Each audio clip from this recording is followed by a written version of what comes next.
Cordiais saudações, em nome de Jesus, com a permissão e com a bênção de Deus, eu inicio essa explanação referente ao batismo infantil, onde eu irei demonstrar, com base e com fundamento no Novo Testamento, que essa prática ela não tem sustentação na Nova Aliança.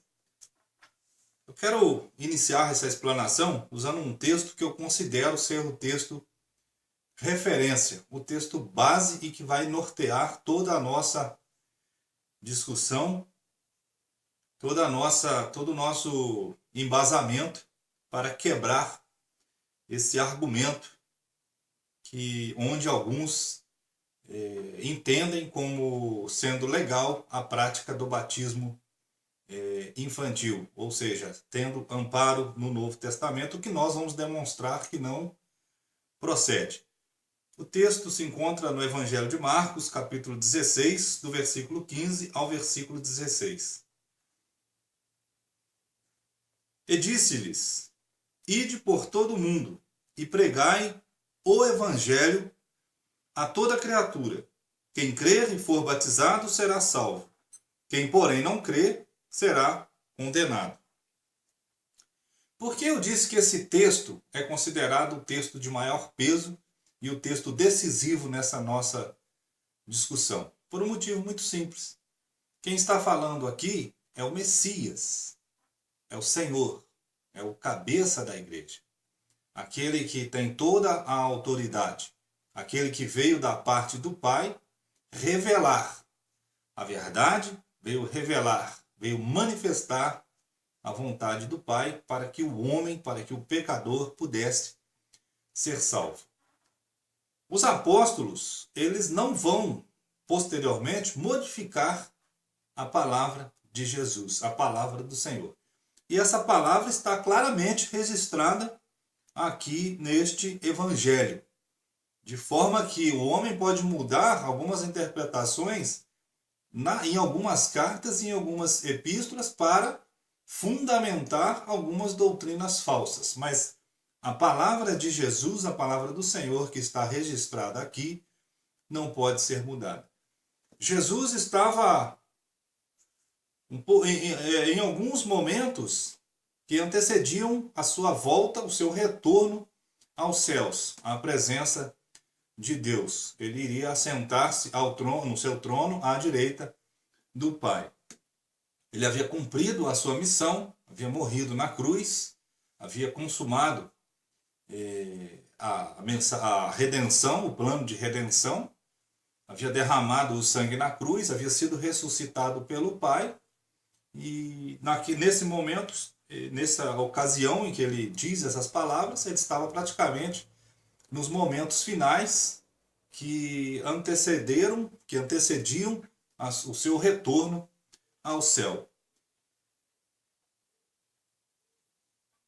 Os apóstolos tinham pela frente uma missão. Jesus, na realidade, estava formando e compondo aquela grande comissão que iria levar essa mensagem para o mundo. Essa mensagem que, como eu disse anteriormente, ele havia cumprido, ele havia sido fiel a Deus, e Deus de fato o ressuscitou. Agora faltava a segunda parte, ou a continuidade do plano de Deus, que era divulgar essa mensagem, que é o Evangelho, para toda a criatura, para aquelas pessoas que estavam no mundo perdidas.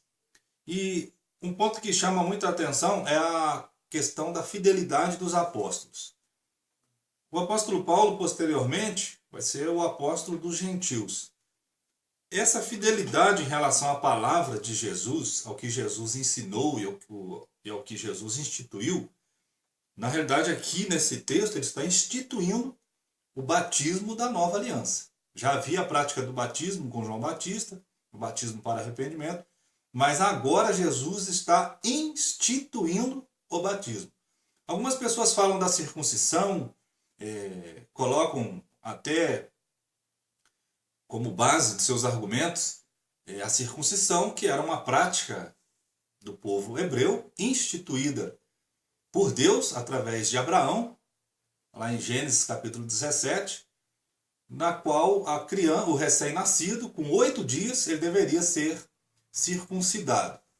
Se nós lermos, claro e evidente que não vai dar muito tempo para nós explorarmos esse texto de Gênesis 17, mas numa outra ocasião nós vamos explorar esse texto.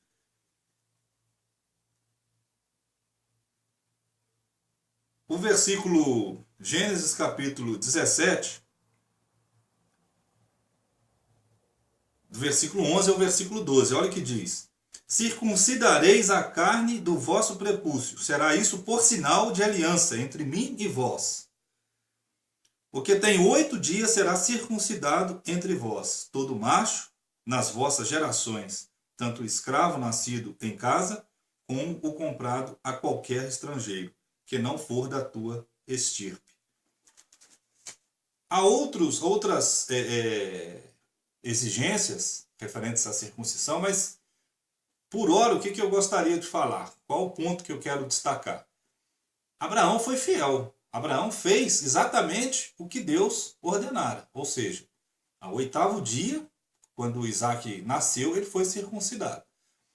Jesus aqui está instituindo o batismo cristão. E qual que é a referência nesse texto de Marcos, capítulo, agora voltando lá para Marcos, capítulo 16, versículo 15 ao versículo 16. A referência não é o batismo. A referência é o evangelho. Observe, e disse-lhes, ide por todo o mundo e pregai o evangelho a toda criatura. Esse é o ponto principal desse texto do evangelho de Marcos. Quem crer e for batizado, ou seja, o evangelho, a mensagem do evangelho, obrigatoriamente, ela deve anteceder a prática do batismo. E deve ser a causa motivadora que vai levar o pecador a tomar a decisão de ser batizado ou não. Olha o que diz o versículo 16. Quem crer, quem dessas criaturas que ouviram o evangelho, crer e for batizado. É uma questão até de português, né? de interpretação do texto. Quem crer e for batizado, futuro, será salvo. Quem, porém, não crer, será condenado. Então, este texto do Evangelho de Marcos, capítulo 16, 15 ao versículo 16, é o texto no qual Jesus institui o batismo da nova aliança. E eu creio que nós temos que ser fiéis. Quando Jesus instituiu a ceia do Senhor, lá em Mateus capítulo 26, versículo 26, olha o que diz. Enquanto comiam, tomou Jesus um pão e, abençoando-o, o partiu e o deu aos discípulos, dizendo, tomai, comei, isto é o meu corpo. A seguir tomou um cálice e, tendo dado graças, o deu aos seus discípulos, dizendo, bebei dele todos, porque isto é o meu sangue, o sangue da aliança, derramado em favor de muitos, para a remissão de pecados. Jesus estava instituindo a ceia. Olha o que o apóstolo Paulo fala lá em 1 Coríntios, capítulo 11, versículo 23. Porque eu recebi do Senhor o que também vos entreguei. Que o Senhor Jesus, na noite em que foi traído, tomou o pão e, tendo dado graças, o partiu. E disse, isto é o meu corpo que é dado por vós. Fazei isto em memória de mim. Por semelhante modo, depois de haver ceado, tomou também o cálice, dizendo, este cálice é a nova aliança no meu sangue. Fazei isto todas as vezes que o beberdes em memória de mim. Porque todas as vezes que comerdes este pão e beberdes o cálice, anunciais a morte do Senhor até que ele venha. Então todos os discípulos participavam lá na igreja de Cristo em Corinto, participavam do cálice, participavam do pão e também participavam do cálice. Na realidade, do conteúdo, né? Eles participavam do fruto da videira. Então, O modelo que Jesus deixou na celebração da ceia foi fielmente seguido pelo apóstolo Paulo. E o modelo que ele deixou também no batismo, ou seja, a pregação do evangelho como causa motivadora, ou como aquela mensagem que vai levar o pecador a tomar a decisão, ela tem que ser mantida. Não existe batismo sem pregação do evangelho. O batismo de Jesus está rigorosamente ligado à mensagem do evangelho. Se não tiver essa ligação intrínseca com a mensagem do evangelho, não pode ser considerado o batismo instituído por Jesus. O texto que também é muito interessante nessa discussão se encontra lá em Atos capítulo 2, versículo 38.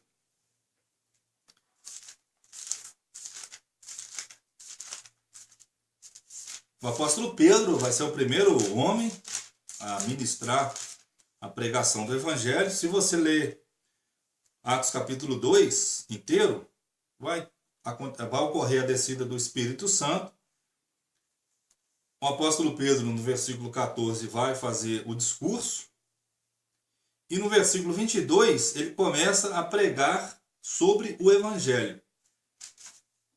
Está em plena concordância com a ordem que Jesus deu lá em Marcos capítulo 16, versículo 15 ao 16. Muitos vão dizer, não, mas é porque estava começando o reino, não é? Então foi naquela primeira fase, aconteceu nessa sequência. Mas observa o que vai acontecer no versículo 37. Ouvindo eles essas coisas, compungiu-se-lhes o coração, e perguntaram a Pedro e aos demais apóstolos, o que faremos, irmãos? Respondeu-lhes Pedro, arrependei-vos, e cada um de vós seja batizado em nome de Jesus Cristo, para a remissão de pecado, dos vossos pecados, e recebereis o dom do Espírito Santo. Por mais que alguns digam que foi só naquela primeira fase, que de fato não tem sustentação também, porque, como eu disse, o batismo de Jesus ele foi instituído para ser consequência do Evangelho e em todas as épocas. Todas as épocas deveria seguir aquele modelo da mesma forma que a ceia do Senhor. Em todas as épocas da Igreja de Cristo tem que ser seguido rigorosamente aquele modelo instituído por Jesus. Aquelas pessoas então ouviram o Evangelho, tiveram o entendimento e vão perguntar lá para Pedro e aos demais o que faremos, ou seja, a reação decorrente da mensagem do Evangelho. Respondeu-lhes Pedro, arrependei-vos. O arrependimento. Não tem como você ser batizado sem demonstrar o arrependimento. Arrependei-vos e cada um de vós seja batizado em nome de Jesus Cristo para a remissão dos pecados. A remissão dos pecados ocorre, então, após o batismo, e não antes do ato do batismo. E para frente a gente vai ver por que ocorre após o ato do batismo. E recebereis o dom do Espírito Santo. O versículo 39 é interessante, que muitas pessoas tentam pegar um gancho para defender essa doutrina do batismo infantil, aí nesse versículo. Pois para vós outros é a promessa, para vossos filhos e para todos os que ainda estão longe, isto é, para quantos o Senhor nosso Deus chamar.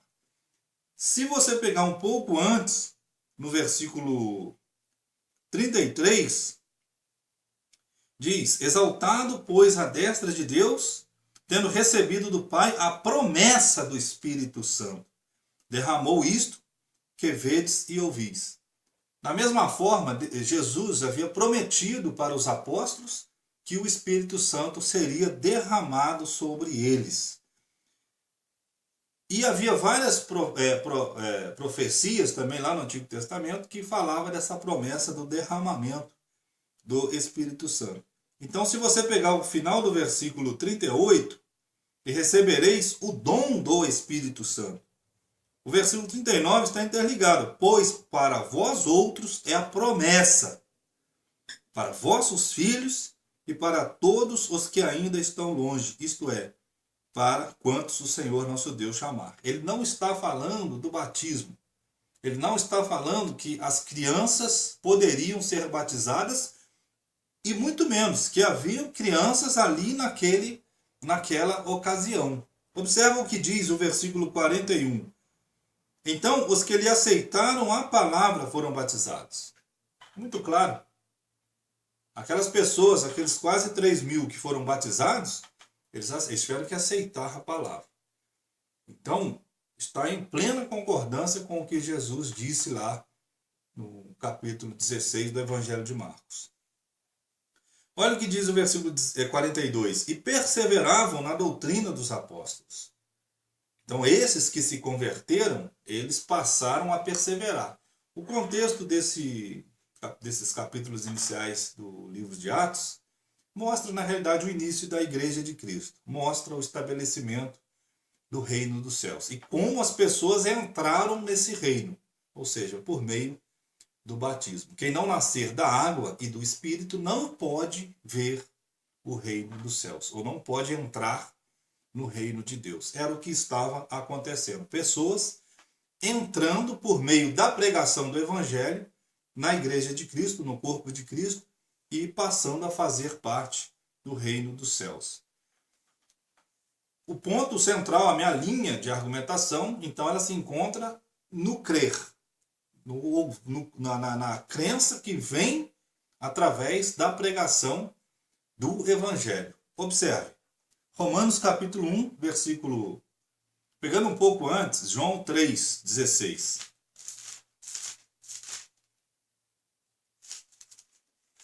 João 3,16. Olha o que diz o texto. Porque Deus amou ao mundo de tal maneira que deu o seu Filho unigênito, para que todo o que nele crê não pereça, mas tenha a vida eterna. Então, para que todo o que nele crê, é preciso crer em Jesus. É preciso reconhecer que ele é o Messias. É preciso reconhecer que ele é o Cordeiro de Deus que tira o pecado do mundo. Agora, Romanos capítulo 1, do versículo 16 ao versículo 17.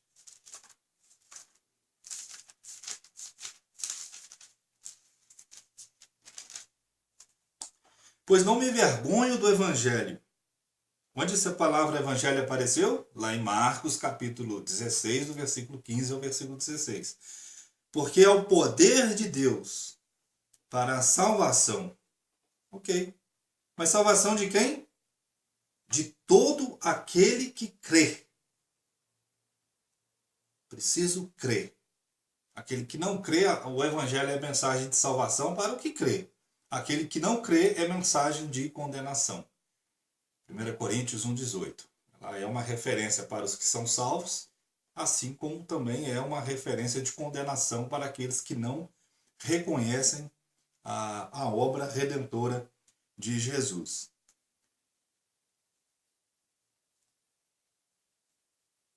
Romanos capítulo 10, do versículo 9 ao 11.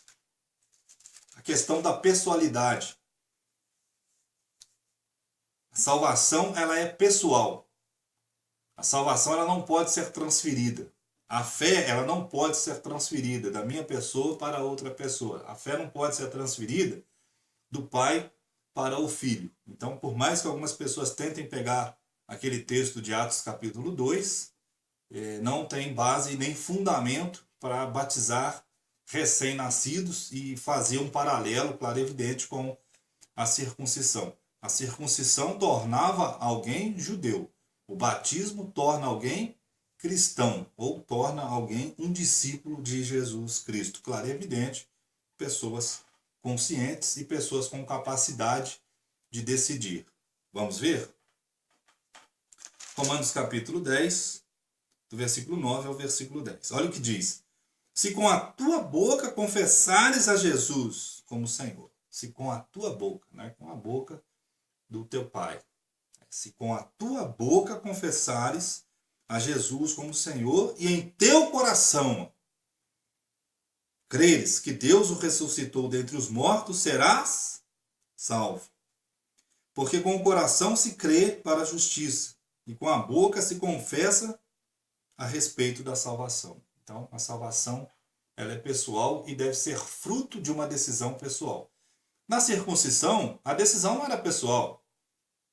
Um recém-nascido com 8 dias não tem a menor condição de tomar uma decisão. Então, ele era circuncidado, né? O garoto era circuncidado. No batismo, não. O batismo deve ser fruto de uma decisão pessoal. Consegue perceber a diferença entre circuncisão e batismo? Nós vamos falar de outras diferenças, mas essa diferença, por hora, ela é muito interessante e decisiva. Os batizados sabiam o sentido e o que ocorria no ato do batismo. Vamos observar? Pergunta uma pessoa que foi batizada quando criança, lá com 8 dias, ou numa fase próxima, pergunta se ela se lembra do que aconteceu no ato do batismo dela. Claro, é evidente que não. Ela não vai se lembrar. Mas os cristãos, aqueles que entraram no reino dos céus da forma ensinada por Jesus e da forma divulgada pelos apóstolos, esses se lembravam. Vamos ver? Romanos capítulo 6, do versículo 3 ao versículo 7.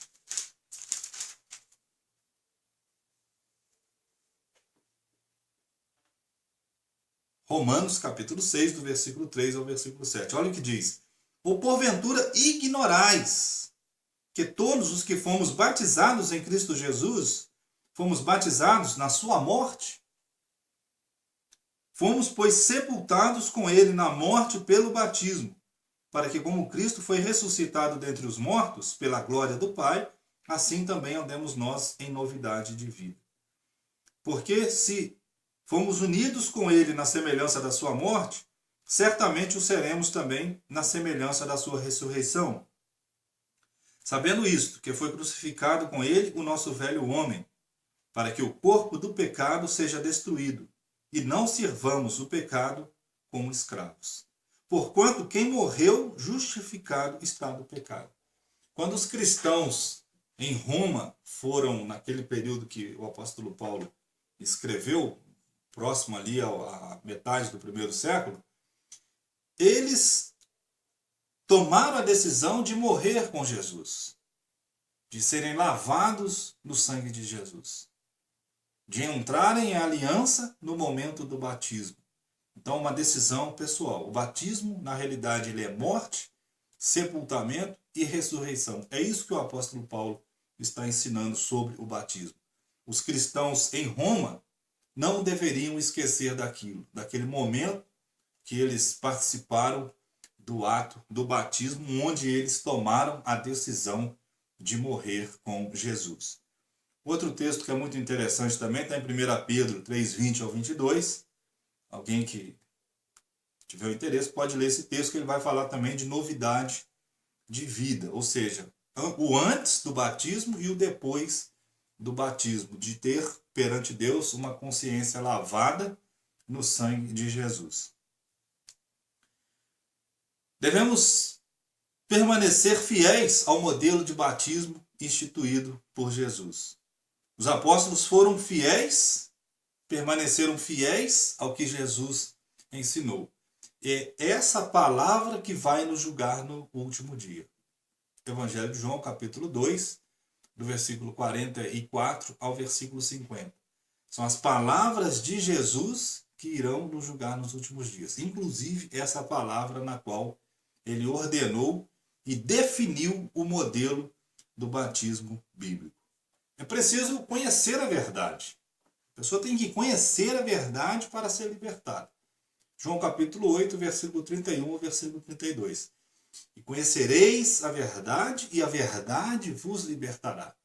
Se alguém disser que uma criança de 8 dias, um recém-nascido de 8 dias, tem a capacidade de conhecer essa verdade, com toda certeza estará mentindo, porque uma criança de 8 dias, ou próximo a essa faixa etária, ela não terá condições de discernir, de processar a mensagem do Evangelho. Então, se a pessoa não tem condições de processar a mensagem do Evangelho, ela não está apta a receber o batismo bíblico. Será apenas um mergulho. Mas aí você vai perguntar, mas o que acontece com as crianças? As crianças, elas são inocentes. E a Bíblia diz que Deus é justo. Deus não vai condenar um ser inocente que não tem a capacidade e a capacidade de entendimento e muito menos a capacidade de tomar decisões. Eu gostaria de finalizar com Efésios, aliás, Mateus capítulo 13, finalizar com dois textos. O primeiro, Mateus capítulo 13. Evangelho de Mateus capítulo 13.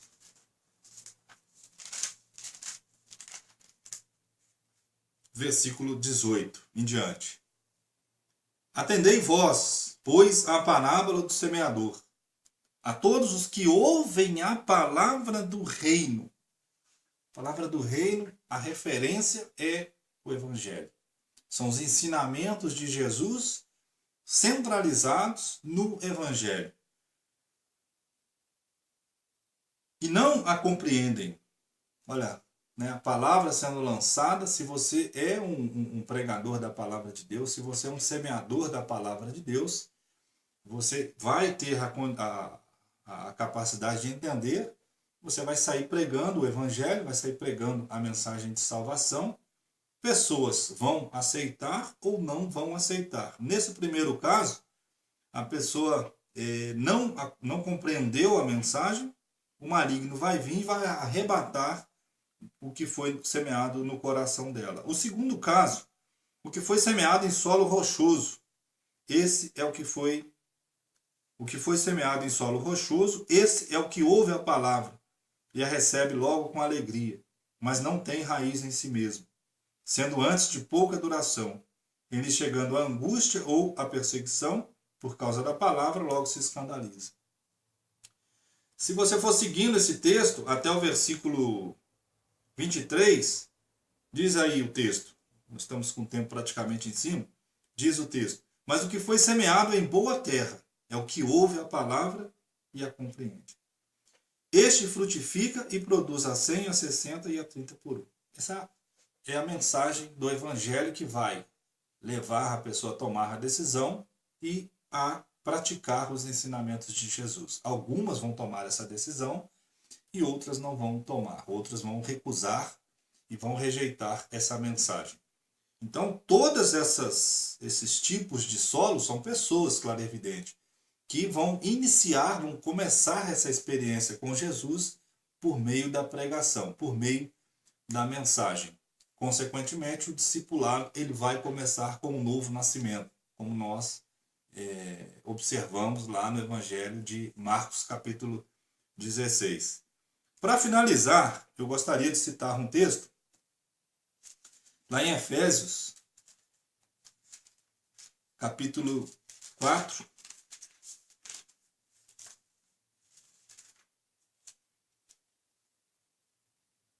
versículo 5. Olha o que diz o texto.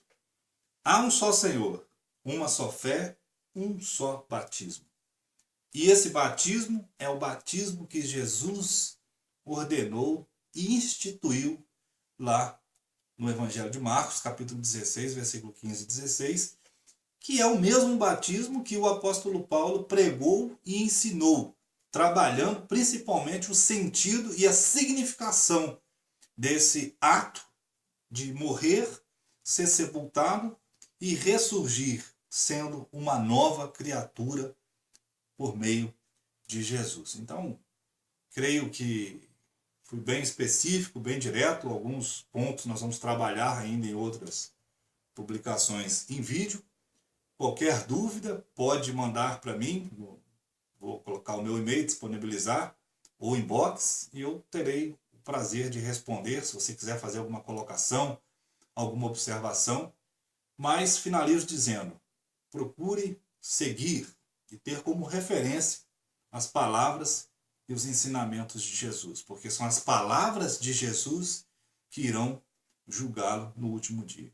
O meu nome é Antônio Beckman, eu sirvo a Deus na função de evangelista na Igreja de Cristo em São João del Rei, Minas Gerais, e estou à sua disposição. Que Deus os abençoe. Fiquem com Deus.